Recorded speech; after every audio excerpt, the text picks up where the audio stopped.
Think of Google Glass as a personal heads-up display, glasses with most of the abilities of your cell phone. You're able to send and receive calls, text, videos, and pictures. You're able to access your email, record notes, play music, and get directions while never having to reach for your phone. On April 13, 2012, Sergey Brin, co-founder of Google and now Special Projects developer, wore what was at the time called Project Glass to a charity event, the first time Glass had been seen by the public. 2 months later, at Google Developer Conference, Glass's abilities were shown to the public by stunt teams.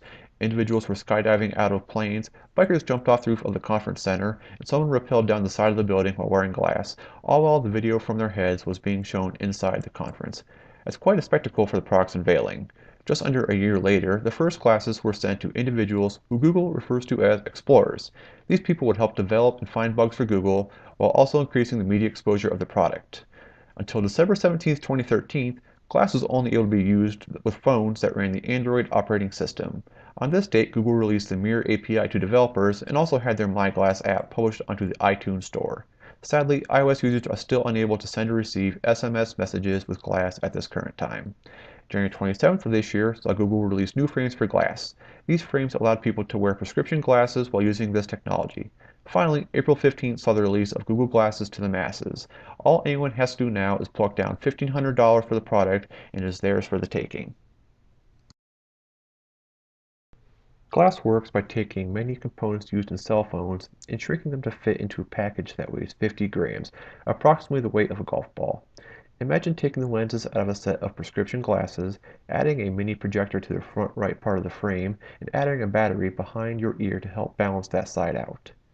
Images are projected onto the LCD screen using optical waveguides, much like used in old arcade games. The image simulates viewing a 25-inch high-def screen from 8 feet away.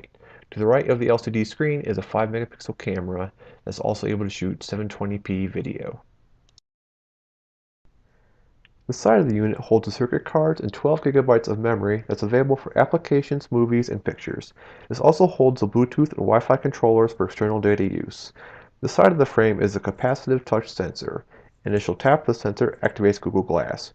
You may also tilt your head up as if you were acknowledging someone to activate it. You are able to swipe left or right to move between cards displayed on the screen, tap to select a card, or swipe down to cancel or go back.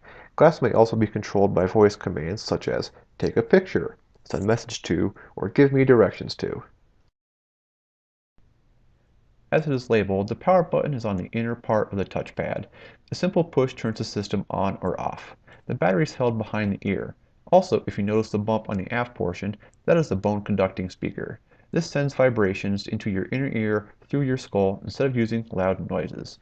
Others around you are unable to listen in with this type of speaker.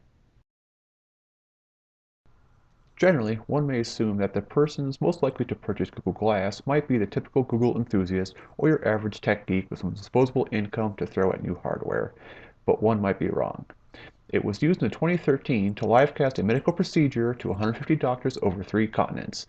The airline, Virgin Atlantic, has used to provide their high-end passengers with a better customer service experience. Even the NBA has gotten into the act, using the glasses as part of their entertainment package. Players wear the device during warm-up, giving fans a player eye view of what they're going through by broadcasting it onto a monitor. During the game, celebrities and cheerleaders wear the device to help show the action from the courtside view as well. The largest issue with Google Glass revolves around the questions of privacy of individuals around a user of Glass. The most worrisome part is that people believe they are always being recorded or able to be looked up automatically with facial recognition software. Another issue is the use of the device while driving. Many states do not allow the use of video screens while in motion, which is easily done with Glass. A California woman was initially pulled over for speeding, but was cited for that once the officer saw that she was wearing Glass. The court later threw out the charge as there was no proof that Glass was in use while she was driving.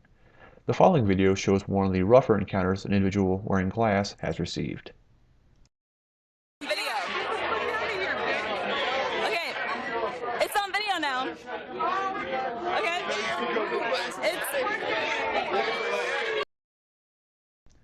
three quick areas of possible future use are in the academic field, the medical field, and finally to assist people with a degenerative disease.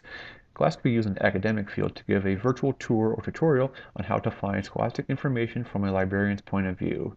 In the medical field, a doctor could look up a patient's notes, MRIs, or x-rays whenever having to remove their hand from the patient or touch near their eye. An individual with Parkinson's disease would be able to use the voice commands as well to their advantage. They could send a text with just their voice commands instead of fumbling around and trying to use a touchscreen on a phone. As with most audiovisual technology, the uses of glass are only limited by the user's imagination. Only the future will show us what someone will think up next.